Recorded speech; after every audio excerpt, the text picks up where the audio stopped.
ఓం సాయిరామ్. సమర్థ సద్గురు సాయినాథ్ మహారాజ్కి జై. సాయి భక్తులందరికీ నమస్కారం అండి. మన బాబాగారి దయ వల్ల మనందరం బాగుండాలి, సంతోషంగా ఉండాలి అని చెప్పి మనస్ఫూర్తిగా కోరుకుంటూ ఈరోజు వీడియో స్టార్ట్ చేస్తున్నాను ఫ్రెండ్స్. ఇక ఈరోజు వీడియోలో మనం చూడబోయేది ఏంటి అంటే, తల్లి నీ కుటుంబంలో రేపు మధ్యాహ్నం 3 గంటలకు, సరిగ్గా 3 గంటలకు ఒక సంఘటన జరగబోతుంది. అది శుభవార్త లేదా అశుభవార్త వెంటనే విని తెలుసుకోవాలమ్మా నువ్వు. లేకుంటే చాలా నష్టపోతావు అని చెప్పి బాబాగారు అయితే మన కోసం ఒక మంచి సందేశాన్ని అయితే తీసుకొచ్చేసారండి. ఆ సందేశం ఏంటి, ఆ సందేశం రూపంలో బాబాగారు మనతో ఏం చెప్పబోతున్నారు అనేది వినే ముందుగా మన ఛానల్లో కొత్తగా ఎవరైనా వీడియో చూస్తూ ఉన్నట్లయితే ప్లీజ్ సబ్స్క్రైబ్ చేసుకోండి ఫ్రెండ్స్. వీడియో నచ్చితే కనుక లైక్ చేయండి, షేర్ చేయండి, కామెంట్ చేయండి. ఇక వీడియోలోకి వెళ్ళే ముందు ఒక్కసారి మనకు తెలిసిన గురువుగారండి, షిరిడి సాయిబాబా ఆశీస్సులతో జ్యోతిష్యం చెప్తున్నారు గురూజీ సుబ్రహ్మణ్యం రాజు గారు, నెంబర్ 1 వశీకరణ స్పెషలిస్ట్. వీరి మొబైల్ నెంబర్ 9908224144. ఎలాంటి ప్రాబ్లం ఉన్నా సరే కేవలం ఫోన్ ద్వారా పూజలు చేసి పరిష్కరించేస్తారు. నేరుగా వెళ్లాల్సిన పని లేదు, పర్సనల్గా మీట్ అవ్వాల్సిన అవసరం కూడా లేదు. ఉన్న చోటనే కదలకుండా, మూడో కంటికి తెలియకుండా మీ మొండి సమస్యలను సైతం మీరు పరిష్కరించుకోవచ్చు. ప్రేమ, పెళ్లి, ఉద్యోగం, రాజకీయం, విదేశీ ప్రయాణం, ధనం నిలకడగా లేకపోవటం, భార్యాభర్తల మధ్య గొడవలు, ఆస్తి తగాదాలు, అప్పుల బాధలు, స్త్రీలు పురుషులు ఎటువంటి గుప్త సమస్యలున్నా సరే నెంబర్ 1 వశీకరణ స్పెషలిస్ట్. మీ మీద, మీ ఇంటి మీద చెడు ప్రయోగం జరిగినా, చేసి ఉన్నా కూడా నరదృష్టి, నరగోష్ట, సంతాన సమస్యలు, భార్యాభర్తల మధ్య, లవర్స్ మధ్య అనుమానాలున్నా, అపార్థాలున్నా, థర్డ్ పర్సన్ ఉన్నా సరే, అత్తాకోడళ్ళ మధ్య సఖ్యత లేకపోయినా ప్రతి ఒక్క ప్రాబ్లంకి చక్కటి సొల్యూషన్ ఇస్తున్నారండి. మీ వివరాలన్నీ కూడా సేఫ్ అండ్ సెక్యూర్గా ఉంచుతారు.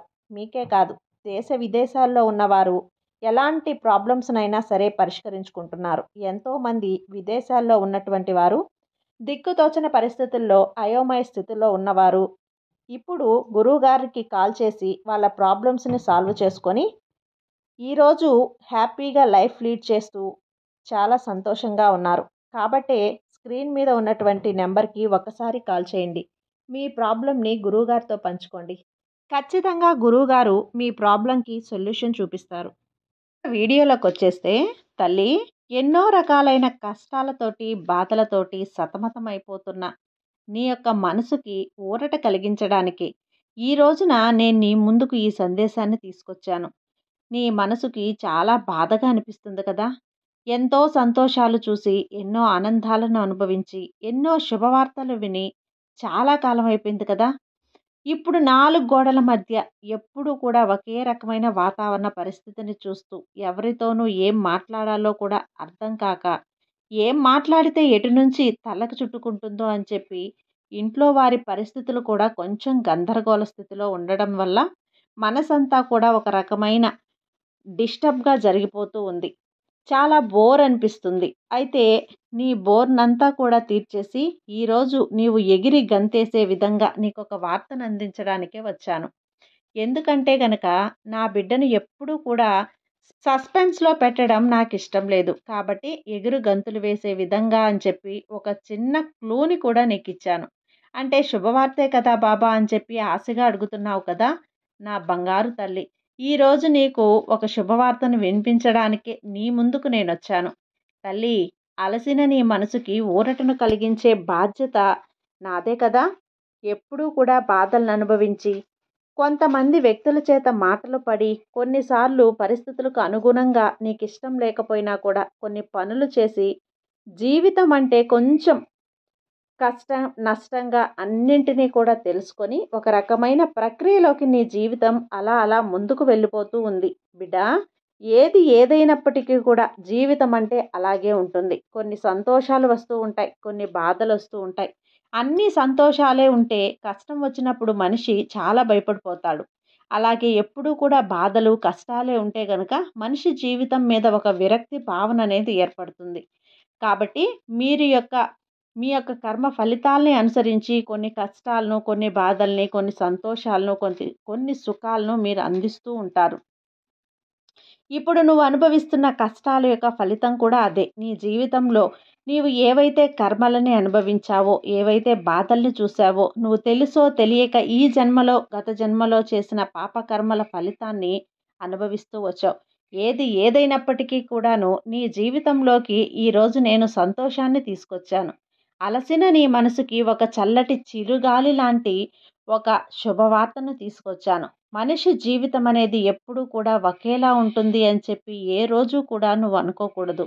ఎందుకంటే ఈరోజు నువ్వు సంతోషాలను చూసి పొంగిపోతూ ఉంటే రేపు బాధలను చూసి కృంగిపోవాల్సి వస్తుంది. నీకంటే తక్కువగా ఉన్న వాళ్ళకి చూసి వాళ్ళ మీద నేను పర్వాలేదు కదా అని చెప్పి అనుకోవాలే తప్ప, నీకంటే ఎక్కువ పొజిషన్లో ఉన్న వారిని చూసి నేను వారికంటే తక్కువగా ఎందుకున్నాను అని చెప్పి ఏడవకూడదు. అలాగే నీ జీవితంలో నీ లైఫ్ పార్ట్నర్ వల్ల కొన్ని రకాలైన మానసిక బాధల్ని అనుభవిస్తూ ఉన్నావు. అవి కూడా నాకు పూర్తిగా తెలుసు. అయితే నీ మానసిక బాధలకు నీకన్నిటికీ కూడా పూర్తి ముగింపు పలుకుతాను.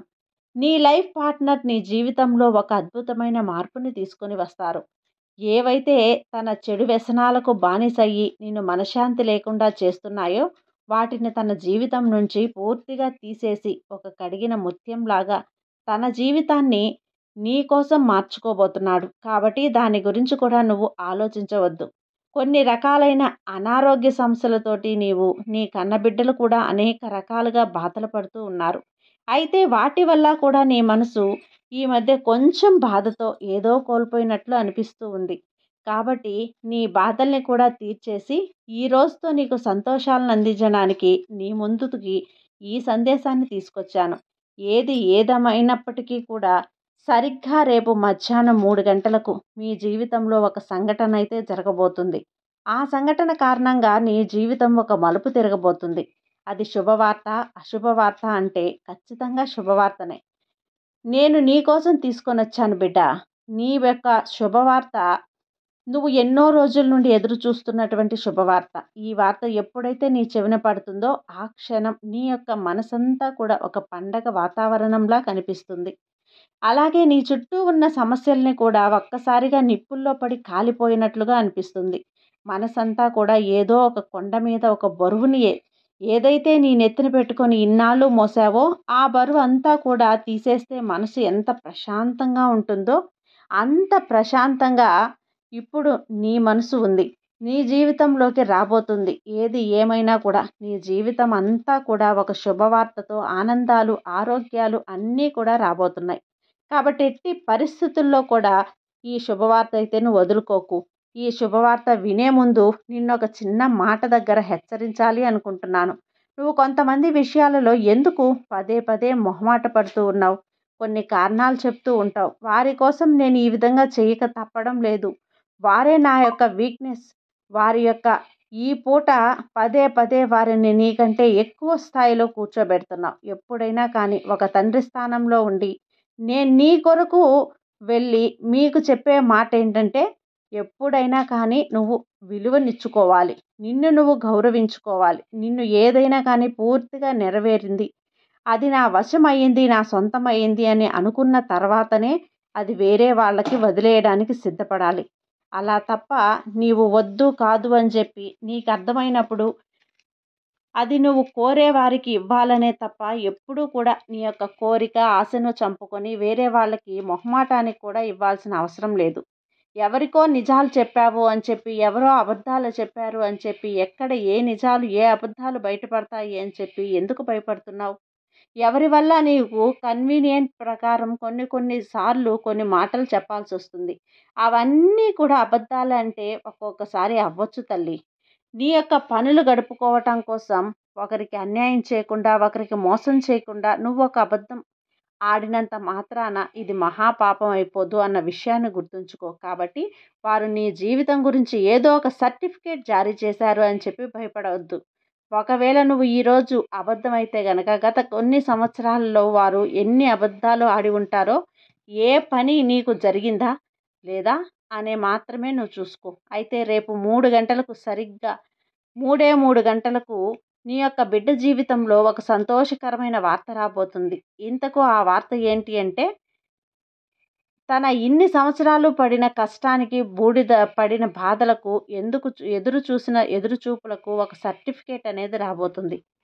ఆ సర్టిఫికేట్ ఏంటి అంటే గనక తనకి ఒక ఉద్యోగం అయితే లభించబోతుంది. సరిగ్గా 3 గంటలకు నీకొక మెయిల్ అయితే వస్తుంది. ఒక ఫోన్‌కి మెయిల్ అయితే వస్తుంది. నీ మెయిల్ చూసి నువ్వు చాలా వరకు సంతోషపడతావు. ఎందుకంటే తన చిన్నతనంలో నుంచి కూడా ఏదైతే కోరుకుంటుందో తన వాళ్ళ మీద తాను తన కాళ్ళ మీద తాను నిలబడాలి అని చెప్పి ప్రతిరోజు అనుకుంటుంది. ప్రతి రాత్రి కూడా కూర్చొని కష్టపడి చదివిందో ఆ చదువుకి ఒక సార్థకత అయితే ఏర్పడుతుంది. కాబట్టి తనకి ఒక ఉద్యోగం రాబోతుంది అనే వార్త రేపు మధ్యాహ్నం 3 గంటలకైతే వినబోతున్నావు. నీ యొక్క వార్తతో నీ కుటుంబం అంతా కూడా ఒక పండగలాగా వాతావరణం అయితే ఏర్పడుతుంది. ఎందుకంటే తన జీవితం బాగుండాలి అని చెప్పి మీరు చిన్నతనం నుంచి కూడా చేసిన ఆ యొక్క కష్టానికి ప్రతిఫలాన్నయితే మీరు కూడా చూడబోతున్నారు. కాబట్టి ఇది తనకు ఒక్కదానికే కాదు, ఇంట్లో ప్రతి ఒక్కరికి కూడా శుభవార్త. ఈ శుభవార్త విన్న తర్వాత ఖచ్చితంగా నా తరపున నువ్వు నా బిడ్డకి ఒక చిన్న స్వీట్ తినిపించాలి. అర్థమైంది కదా? బిడ్డా, అర్థమైంది కదా? ఈ రోజుటి నుంచి ఇక సంతోషంగా ఉండమ్మా. నీ జీవితంలో జరగాల్సినవన్నీ కూడా జరుగుతాయి. కాబట్టి ఎప్పుడూ కూడా మనస్తాపానికి గురవ్వకు. ఇద్దరూ కూడా గొడవ పెట్టుకొని దూరం అవ్వకండి. మీ జీవితం సంతోషంగా ఉండాలని నీ బాబా ఎప్పుడూ కోరుకుంటాను. బాబా మీద నమ్మకంతో ఉండమ్మా. నీకు అంతా మంచే జరుగుతుంది. నీ సాయి తండ్రి నీకు ఎప్పుడూ కూడా తోడుండగా నీకు భయమెందుకు చెప్పు. సర్వే జనా సుఖినో భవంతు.